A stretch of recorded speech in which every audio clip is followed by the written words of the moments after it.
3 de marzo de 2024, tercer domingo de Cuaresma.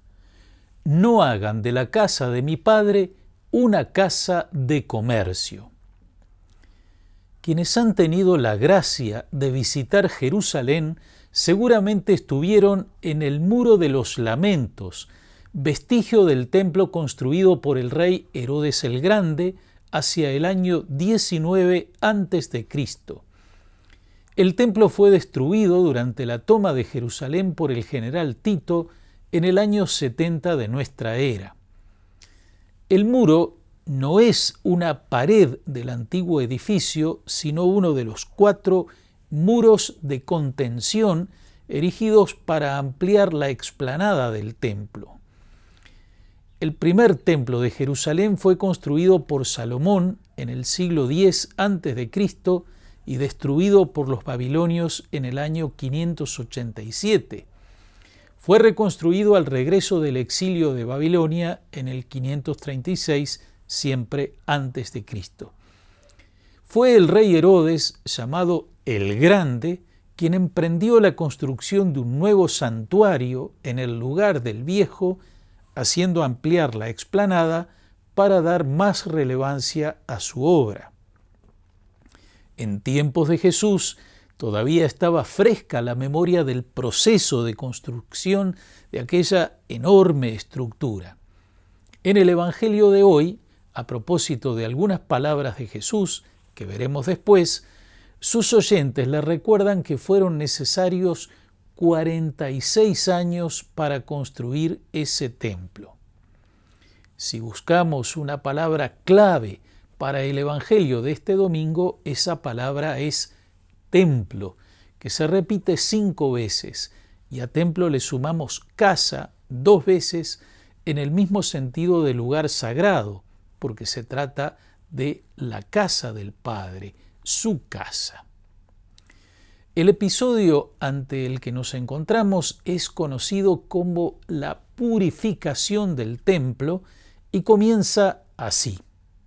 Se acercaba la Pascua de los judíos. Jesús subió a Jerusalén y encontró en el templo a los vendedores de bueyes, ovejas y palomas, y a los cambistas sentados delante de sus mesas.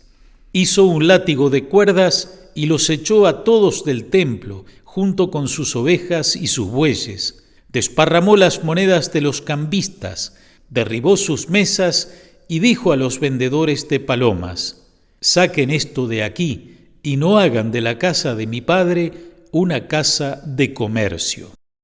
La descripción que nos hace el evangelista Juan nos hace pensar en una especie de feria bastante chocante por el lugar en que se encuentra. Bueyes, ovejas, palomas, cambistas. Pero eso no sucede en el interior del templo, sino en la explanada de la que hablábamos, pero que también formaba parte del espacio sagrado. Los animales se vendían como víctimas para los sacrificios. Por tanto, no era una mercancía ajena al templo, sino de algún modo necesaria para el culto. Mucha gente venía también a pagar el impuesto al templo, que debía hacerse con una moneda llamada didracma. Para eso estaban los cambistas.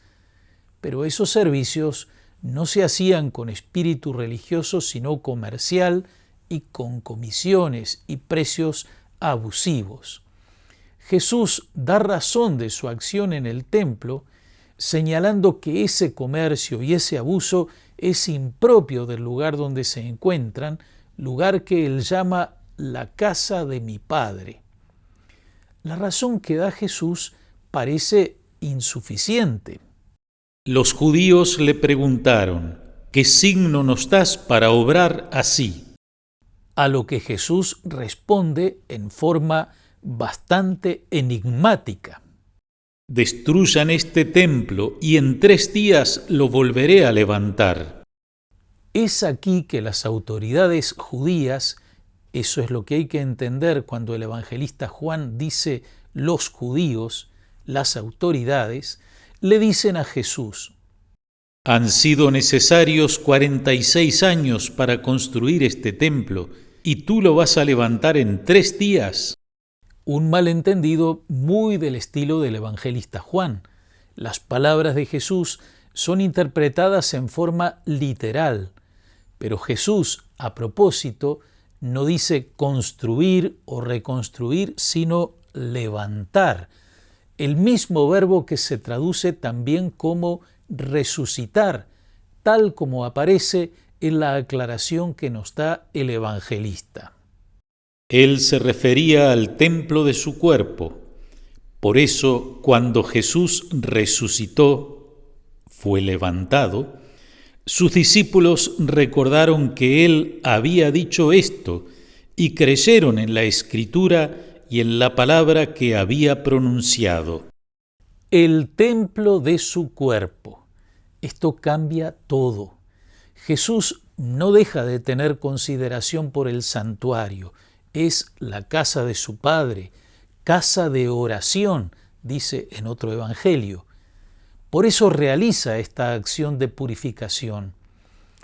Al mismo tiempo, al hacer salir a los vendedores de animales para los sacrificios, está anunciando una nueva forma de dar culto a Dios que no pasa por el derramamiento de sangre de animales. Es lo que después le dirá a la mujer samaritana. Créeme, mujer, llega la hora en que ni en esta montaña ni en Jerusalén se adorará al Padre. La hora se acerca y ya ha llegado en que los verdaderos adoradores adorarán al Padre en espíritu y en verdad, porque esos son los adoradores que quiere el Padre. Dios es espíritu, y los que lo adoran deben hacerlo en espíritu y en verdad. El templo no era simplemente una instalación con múltiples altares para ofrecer sacrificios. Era la sede de la presencia de Dios en medio de su pueblo. En el corazón del templo se encontraba el Santísimo, el Santo de los Santos, una pequeña habitación donde solo entraba el sumo sacerdote y una vez al año, el día de las purificaciones, el Yom Kippur. Dios no se había encerrado ni recluido en el templo. Él está siempre presente en todas partes, pero la presencia en el templo de Jerusalén era una gracia, un don especial para su pueblo. Sin embargo, la encarnación del Hijo de Dios trae una nueva forma de presencia. Dios se hace presente en su Hijo, particularmente en su cuerpo, es decir, en su realidad humana, de verdadero hombre.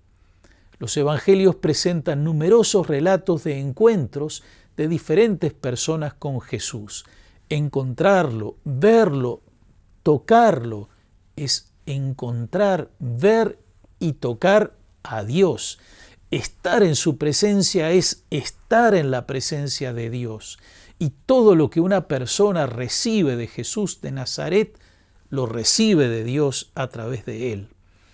San Pablo lo resume hermosamente. Dios quiso que en él residiera toda la plenitud, porque en él habita corporalmente toda la plenitud de la divinidad. Esto valía para Jesús en su vida terrena. ¿Cuánto más vale para su cuerpo resucitado? Y esa presencia de Dios se prolonga en su cuerpo y sangre presentes en el pan y el vino consagrados en la misa, presencia real de Jesús resucitado, y se prolonga también en la Iglesia, cuerpo de Cristo, que lo hace presente en el mundo. En nuestro camino de Cuaresma, hacia la Semana Santa, hacia la Pascua de Resurrección, pidamos al Señor que aumente nuestra fe en su presencia, fe en su resurrección, para que podamos celebrar con alegría y esperanza.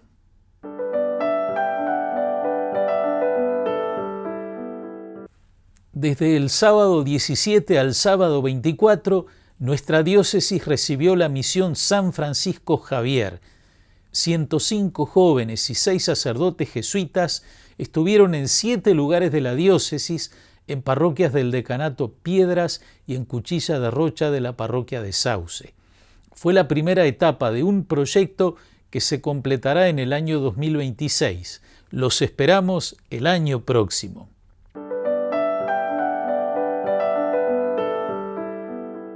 Con fe en Cristo resucitado hemos despedido días pasados al padre Rafael Costa, sacerdote salesiano que falleció en la noche del domingo 25. Hasta el año pasado estuvo presente en la comunidad de Las Piedras, que solo dejó cuando se agravó su enfermedad. Que el Señor premie su vida de generosa entrega y envíe a su congregación nuevas vocaciones. Gracias, amigas y amigos, por su atención. Que los bendiga Dios Todopoderoso, Padre, Hijo y Espíritu Santo. Amén.